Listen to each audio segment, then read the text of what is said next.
Hello everyone, my name is Anurag Koduri and this is my video reflection for ECEC 100, Foundation of Early Childhood Education and Care.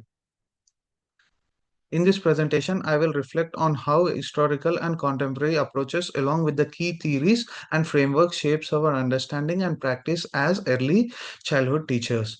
I'll discuss one historical and contemporary approach, Montessori and Reggio Emilia, and two major theories from Pagan and Vygotsky. I will also connect these with the early year learning framework and Victorian early years learning and development framework, and also the national quality standards. The historical approach. The Montessori approach developed by the Maria Montessori is one of the earliest structured educational model. It focuses on independence and hands-on learning and creating a prepared environment for often described as third teachers. What I find interesting about Montessori is how it respects each children's natural development and allows them to learn at their own pace. As a future educator, this reminds me the children thrive when they are trusted as capable and given space to explore.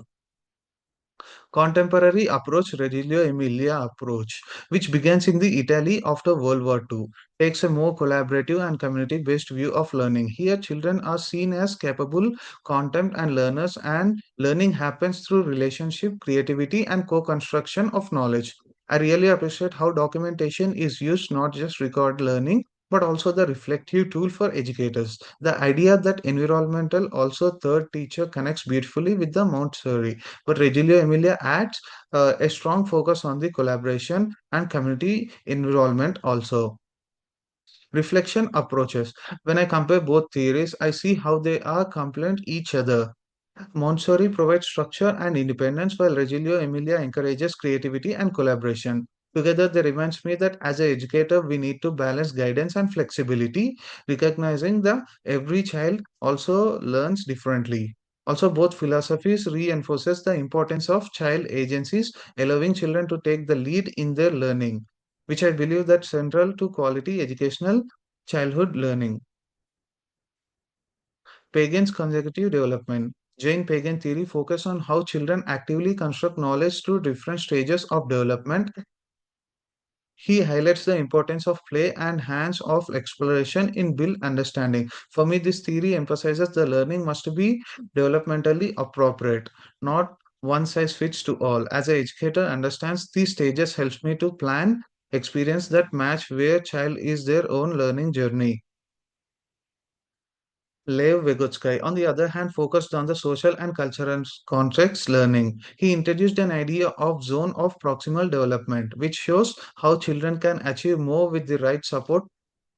He also highlighted the importance of language and interaction in learning. This theory encourages me to see the learning as a shaped process, but built through communication, relationship, and cultural understanding.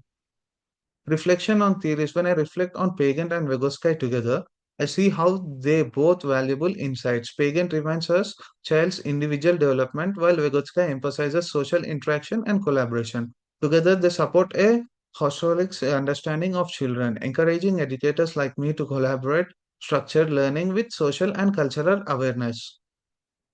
The Early Year Learning Framework and Victorian Early Year Learning and Development Framework provide the foundation for the quality early childhood practice in Australia. Their vision of belonging, being, and becoming really captures the enhance of the what child is about. These frameworks promote play-based learning and also respect the diversity while guiding educators in curriculum planning and assessment. They ensure every child learning is supported in meaningful and intentional way. National Quality Standards. The National Quality Standards is a part of National Quality Framework that sets benchmark for the quality across seven key areas, including safety, learning, and relationship. It focuses on the continuous improvement and encourages educators to engage in reflective practice. For me, this framework reminds us the quality of education is not about the outcome for the children, but also the professionalism, ethics, and ongoing reflection. Reflection on framework. Reflecting on this framework, I can see how they provide both structure and accountability for educators. The Early Year Learning Framework and Victorian Early Year Learning Development and Framework guide curriculum and practice, while national quality standards ensure the high standards and continuous growth. They help me for a future educator to make informed, ethical decisions and create environment that supports every child well-being, identify and learning.